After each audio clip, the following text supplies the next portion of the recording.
Jadi ada dua nih kriteria perusahaan yang wajib untuk membentuk P2K3.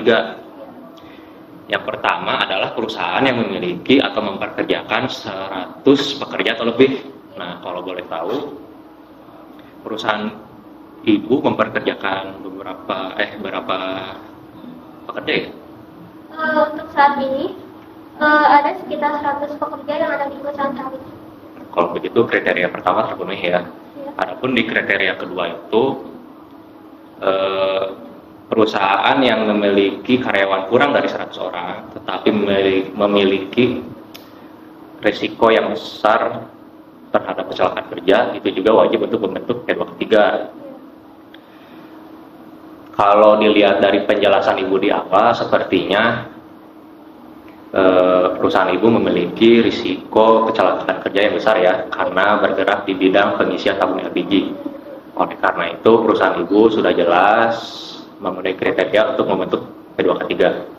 Nah, kita masuk ke penjelasan selanjutnya terkait tugas pokok dan fungsi dari P2K3. Tugas pokok P2K3 itu diatur di pasal 4 ayat 1 Permenaker nomor 4 tahun 1987. Tugas pokoknya adalah memberikan saran dan pertimbangan di bidang ketiga kepada pengusaha atau pengurus di tempat kerja, baik diminta maupun tidak. Kemudian terkait fungsinya itu diatur di pasal 4 ayat 2, yang terdiri dari menghimpun dan mengolah data K3, mendorong peningkatan K3 yang bisa dilakukan dengan kegiatan penjualan K3, latihan K3, inspeksi K3, maupun penelitian K3. Kemudian fungsi selanjutnya itu membantu pimpinan menyusun kebijakan K3. Nah, mungkin untuk gambaran awal tentang P2K3 seperti itu, mungkin ada yang bisa ditanyakan. Baik Pak, kalau begitu bagaimana langkah-langkah dalam pembentukan P2K3?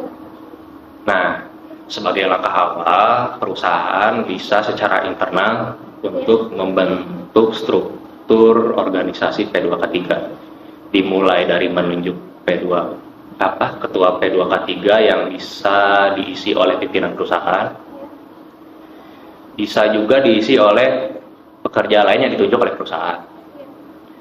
Nah, kemudian mempersiapkan ahli K3 umum di perusahaan yang bersangkutan.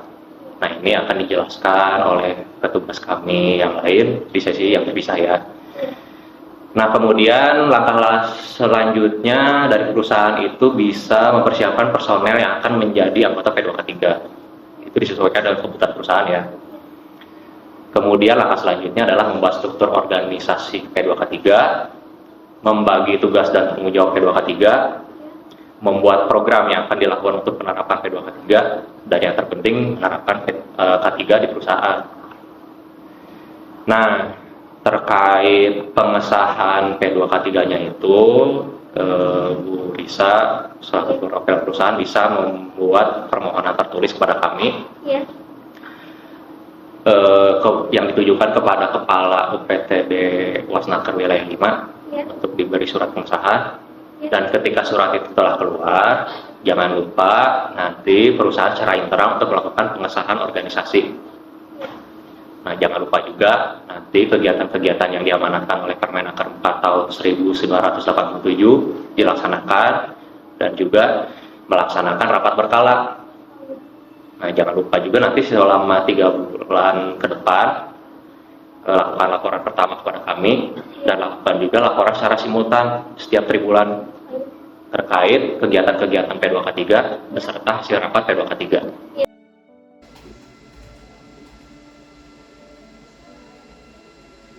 Pertanyaan selanjutnya, apakah seluruh pekerja diikutsertakan ke dalam kepesertaan BPJS Kesehatan dan BPJS Tenagakerjaan? Diikutsertakan terakhir untuk yang BPJS Tenagakerjaan itu untuk berapa program? Saya kurang tahu, kurang lebih. Kalau ada jaminan kehilangan pekerjaan pasti 4. Iya, 3, kalau nggak 3, 4 Pak. Nanti mungkin dikonfirmasi lebih lanjut sama Pak Ida. Itu saya tunggu formulir 2 PPU-nya. Tadi tulisannya tuh kan baru sampai di HT ya. Iya. JKK, JKN, JHT. Cuma klaim tadi dari Pak Dika katanya sudah diikutsertakan dengan JP-nya juga, jaminan pensiun. Nanti mungkin dari Pak Ida. Katanya itu untuk ketentuan, untuk kepentingan pembayaran ya, untuk kemudahan pembayaran, katanya di kode billingnya disesuaikan. Nah, paling nanti dibuktikannya di formulir 2 PPU.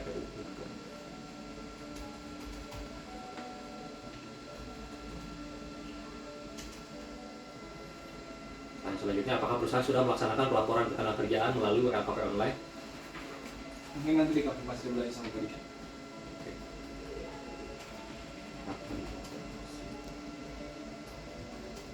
Itu bagian yang berwenang gitu.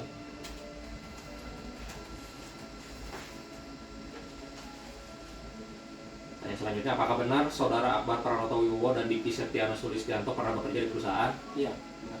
Jika iya, sebagai apa? Jabatan. Mungkin saya boleh Terlalu banyak ya. saya nggak tahu. Kalau karyawan kurang tahu juga sih Pak.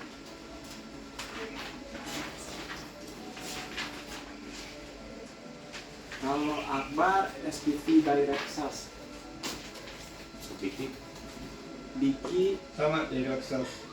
SPV atau staff Pak? Cuman direct Oh, sales. Direct Sales. Staff.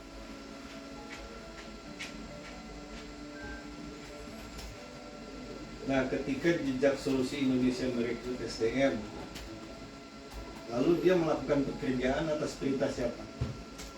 Sebenarnya tetap atas perintah Jejak Solusi Pak. Jejak Solusi. Iya, tapi arahan dari perseorangan Ayam Group lah. ya tanpa bermaksud membandingkan, cuman kan kalau berbicara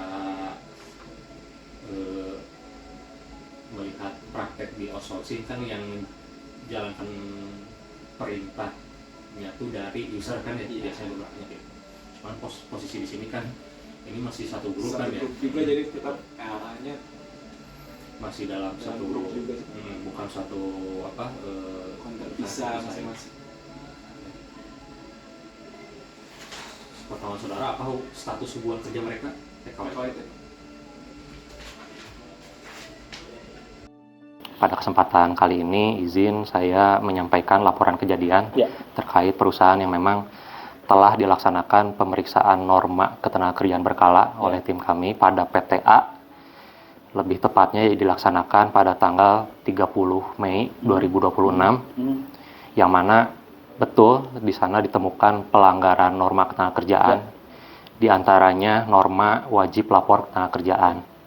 Ditemukan oleh tim kami bahwa PTA di sini tidak melaksanakan pelaporan ketenagakerjaan melalui wajib lapor ketenagakerjaan online berkala. Hal ini melanggar pasal 7 ayat 1 Undang-Undang Nomor 7 tahun 1981 tentang wajib lapor ketenagakerjaan yang dijuntokan ke pasal 5 ayat 1, pasal 5 ayat 2, pasal 5 ayat 3 Peraturan Menteri Ketenagakerjaan Republik Indonesia Nomor 18 tahun 2017 tentang tata cara wajib lapor ketenagakerjaan di perusahaan dalam jaringan atau daring. Nah, selanjutnya Pak, di sini saya sampaikan untuk yang terlapor adalah pengurus PTA tersebut, yang mana yang bersangkutan memang sudah dilaksanakan pengambilan keterangan yang dituangkan melalui berita acara pengambilan keterangan. Kemudian saksi-saksi yang dilampirkan di sini adalah saya sendiri selaku pengawas ketenagakerjaan, kemudian pengurus-pengurus perusahaan yang lain yang diambil keterangan oleh kami. Kemudian kami juga lampirkan di sini ada barang bukti terkait surat perintah tugas pelaksanaan pemeriksaan norma ketenagakerjaan berkala nomor 0881 garis miring KPG 03.0101 garis miring UPTD .PK .WIL .5.TSM. Kemudian saya lampirkan juga di sini ada nota pemeriksaan 1 nomor 0245 garis miring PW 07 02 garis miring UPTD PK WIL 5 Tasikmalaya. Kemudian karena memang respon dari nota pemeriksaan 1 itu memang tidak dilaksanakan, akhirnya dikeluarkan juga nota pemeriksaan 2 nomor 0382 garis miring PW 0702 UPTD PK wilayah 5 Tasikmalaya. Selain itu Pak Kepala, bukti pengiriman nota pemeriksaan itu juga diberikan untuk mohon sebagai barang bukti di sini, sebagai bentuk bukti bahwa perusahaan sudah menerima nota pemeriksaan sebagai bentuk peringatan dari pengawas ketenagakerjaan. Nah, berikut kami sampaikan uraian singkat kejadian di sini bahwa perusahaan PTA di sini memang benar sudah dilaksanakan pemeriksaan norma ketenagakerjaan berkala, tapi ditemukan tidak melaporkan kondisi ketenagakerjaan melalui wajib lapor ketenagakerjaan online. Oleh karena itu, pengawas telah memberikan nota pemeriksaan 1 dan 2, tetapi perusahaan tidak melaksanakan ketentuan yang disebutkan dalam nota pemeriksaan tersebut. Ya. Oleh karena itu, atas dasar hal tersebutlah saya selaku perwakilan dari tim pengawas tenaga kerjaan yang diperintahkan ke perusahaan tersebut melaporkan kepada pimpinan terkait pelanggaran yang terjadi di perusahaan tersebut. Ya. Mohon arahannya terkait mungkin apakah bisa untuk dilanjutkan ke tindak lanjut penyidikan. Ya. Baik Pak Ragi, terima kasih atas informasinya. Saya kira karena memang prosesnya sudah kita lakukan sesuai Permenaker 33, kurang lebih seperti itu. Nah, segera lakukan sesuai dengan ketentuan.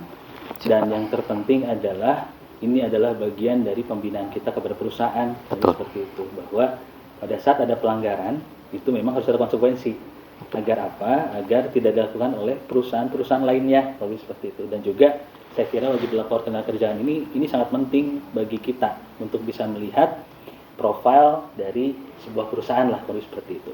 Jadi hal ini kita lanjutkan. Yang penting prosesnya jangan sampai keluar dari ketentuan, lebih seperti itu. Hatunun Pak Ragi. Sampai Pak, mohon izin juga untuk selanjutnya selain memang nanti penyidik pegawai negeri sipil ketenagakerjaan yang mendapat perintah dari Bapak, saya izin untuk membuka komunikasi agar dokumen-dokumen yang diperlukan itu bisa segera disiapkan. Siap. Gitu. Baik, jadi dilanjutkan ke proses pro justisi lah, kalau seperti itu ya, proses penyidikan. Ya, itu makanya bahan-bahan lalu juga informasi itu harus secara jelas nanti disampaikan kepada yang barangkali nanti saya tunjuk untuk menjadi penyidik. Dalam kesempatan kali ini saya ingin menyampaikan rencana kerja pembinaan norma ketenagakerjaan teknis, Pak. Baik. Yang mana ini akan dilaksanakan insya Allah di bulan Agustus 2026. Nah, kenapa saya ingin sampaikan rencana kerja ini kepada pimpinan? Ini dengan maksud untuk meminta arahan mungkin ya, atau untuk memberikan semacam informasi mungkin ya, bahwa memang ada perusahaan yang telah dilaksanakan pembinaan norma ketenagakerjaan dasar oleh pengawas ketenagakerjaan ahli pertama. Betul. Yaitu terkait norma wajib lapor ketenagakerjaan online, Pak. Gitu. Yang mana itu dasarnya di Undang-Undang Nomor 7 Tahun 1981, di mana di situ di pasal 7-nya diwajibkan bahwa perusahaan yang sudah melaporkan pelaporan ketenagakerjaan pertama itu harus membuat pelaporan ketenagakerjaan berkala secara tahunan sesuai dengan masa kadaluarsanya. Nah, sudah dilaksanakan pembinaan norma ketenagakerjaan dasar untuk perusahaan atas nama PTG terkait dasar-dasar hukum pelaksanaan norma wajib lapor ketenagakerjaan. Nah, ternyata seiring dengan berjalannya waktu, perusahaan memerlukan pembinaan yang lebih lanjut, yaitu terkait pelaksanaan pelaporan yang lebih teknis. Oleh karena itu, saya meminta izin kepada pimpinan, kepada Pak Kepala, bahwa di bulan Agustus nanti akan dilaksanakan pembinaan norma ketenagakerjaan teknis terkait pembuatan atau pelaporan berkala di PTG untuk wajib lapor ketenagakerjaan secara online. Sebagai gambaran, Pak, di sini saya perlihatkan untuk review WLKP-nya. Di sini untuk pelaporan pertama sudah ada. Untuk PTG ini, yang mana itu sudah disampaikan juga oleh pengawas tenagakerjaan ahli pertama yang lain terkait pelaporan pertama kalinya. Cuma memang setelah didalami lagi, ternyata perusahaan membutuhkan pembinaan yang lebih teknis terkait langkah-langkah apa saja yang harus ditempuh oleh perusahaan, pelaporannya seperti apa, loginnya seperti apa, itu ternyata masih memerlukan bantuan terkait teknisnya seperti apa gitu. Jadi mohon izin Pak Kepala, untuk bulan Agustus nanti saya masukkan perusahaan ini ke renja bulan Agustus sebagai perusahaan yang akan dilakukan pembinaan norma ketenagakerjaan teknis di norma wajib lapor ketenagakerjaan. Nah, di halaman ini kan isinya terkait profil perusahaan yang isinya data-data umum perusahaan ya, misal ada data pemilik, data pengurus, kemudian alamat, kemudian ada website. Kalaupun memang perusahaan memiliki website, silahkan dicek, di scroll aja. Dari sini juga bisa nih. Nah, Barangkali ada yang terlewat.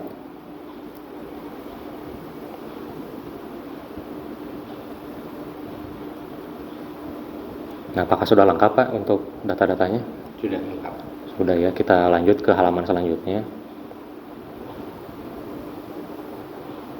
Nah, di sini di halaman tenaga kerja yang saya lihat kan memang perlu untuk diupdate ya si jumlah tenaga kerjanya. Nah, di sini ada dua opsi.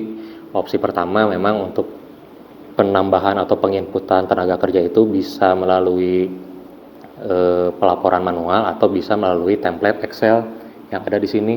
Nah, silakan Bapak klik di download template karyawan yang masih bekerja yang Ini. download. Nah, yang sebelah sini. Nah, itu. Yang atasnya lagi, nah, diklik. Nah, di save aja dulu. Nah, silakan dibuka aja template-nya.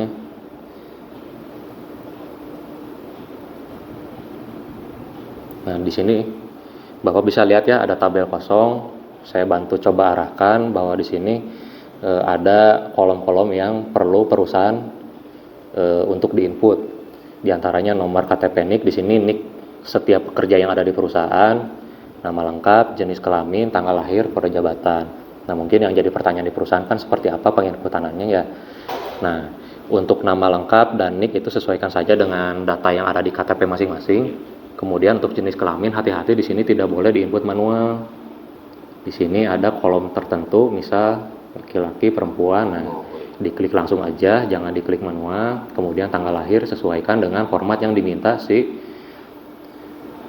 template Excel ini. Di sini dimintanya menggunakan garis miring ya, jangan pakai strip untuk tanggal lahir yang bersangkutan. Kemudian kode jabatan itu seperti apa? Nah, kode jabatan itu Bapak bisa lihat di sini ada master jabatan yang terdiri dari jenis-jenis jabatan yang ada di perusahaan. Kalaupun misal nanti di perusahaan ternyata tidak ada jabatan yang terinput di master jabatan ini, nanti silakan saja perusahaan untuk mencari jabatan yang terdekat atau yang mirip-mirip lah, supaya nantinya bisa diterima oleh si template Excel ini. Soalnya kalau diketik sendiri nantinya akan muncul notifikasi error seperti itu. Saya ambil contoh ya di sini, ketika salah satu jabatannya misal yang di sini kita copy,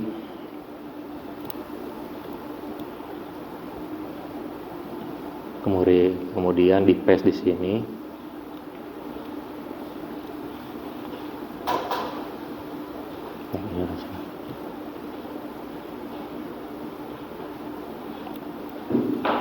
Nah, nanti otomatis si nama jabatannya akan muncul sendiri di kolom yang warna abu-abu ini. Termasuk juga yang lainnya untuk pendidikan, nanti silakan saja dipilih langsung ya, jangan diisi manual. Di sini ada SD, STP, SMA dan lain-lain. Kemudian untuk status di sini bukan status pernikahan dari yang bersangkutan, tetapi status hubungan kerja dari yang bersangkutan. Misal untuk yang pekerja kontrak PKWT dan untuk yang tetap itu PKWTT. Kemudian tanggal diterima adalah tanggal pertama yang bersangkutan masuk bekerja, betul. Kemudian untuk alamat silakan sesuaikan saja dengan KTP yang bersangkutan. Jangan lupa untuk tanggal diterima itu disesuaikan dengan format yang diminta oleh template Excel ini menggunakan garis miring ya. Nah, itu sudah cukup mungkin ya, sudah dipahami Pak.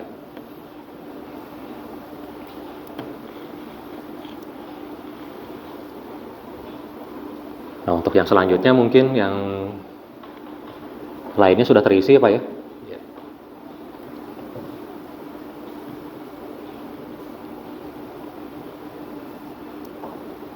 Nah, di sini juga ada data BPJS. Silakan sesuaikan kalau ada perubahan untuk BPJS Tenagakerjaan, nanti silakan input NPP yang sesuai di sertifikat kepesertaan. Kalau untuk BPJS Kesehatan, silakan diinput NRP yang ada di, mungkin Bapak pernah mendengar yang namanya EDABU. Saya akan menjelaskan kepada Bapak-Bapak sekalian terkait perilaku dan risiko korupsi bagi ASN, yang mana ini tentunya perlu menjadi perhatian bagi kita semua. Sebelumnya saya izin untuk menggunakan pengertian dari Undang-Undang Nomor 31 Tahun 99 apa itu terkait korupsi, yang mana pengertian ini diambil dari Undang-Undang Pemberantasan Tindak Pidana Korupsi. Pengertiannya yaitu setiap orang yang secara melawan hukum melakukan perbuatan memperkaya diri sendiri atau orang lain atau suatu korporasi yang dapat merugikan keuangan negara atau perekonomian negara. Nah, kemudian kita breakdown lagi untuk jenis-jenisnya, khususnya untuk di ASN. Korupsi yang terkait dengan kerugian keuangan negara, kemudian apalagi yaitu terkait korupsi yang terkait dengan suap menyuap, kemudian penggelapan dalam jabatan, kemudian terkait pemerasan, perbuatan curang, konflik kepentingan, dan gratifikasi. Nah, setiap jenis-jenis tindak pidana korupsi ini tentunya mempunyai konsekuensi hukum. Konsekuensi hukumnya tercantum dari pasal 2 di Undang-Undang 31 tahun 99 yang diubah sebagian oleh Undang-Undang Nomor 20 tahun 2001 tentang pemberantasan tindak pidana korupsi, dari mulai pasal 2 untuk setiap jenisnya sampai ke pasal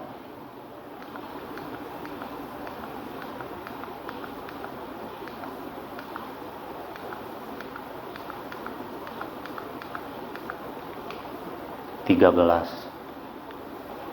Nah, di sini untuk denda pidana penjaranya itu juga bisa disubsidiar atau dijadikan alternatif digantikan dengan denda pembayaran nominal uang terhadap kerugian negara. Untuk ini Pak, saya mau tanya, apakah gratifikasi itu ada batasan itunya atau misalnya dari pemberian itu seperti apa, berapa? Oh iya, untuk sebagaimana yang pernah disosialisasikan oleh KPK, untuk gratifikasi yang memang diperbolehkan atau yang maksudnya di sini adalah tidak perlu dilaporkan adalah gratifikasi yang masih di bawah 1 juta rupiah.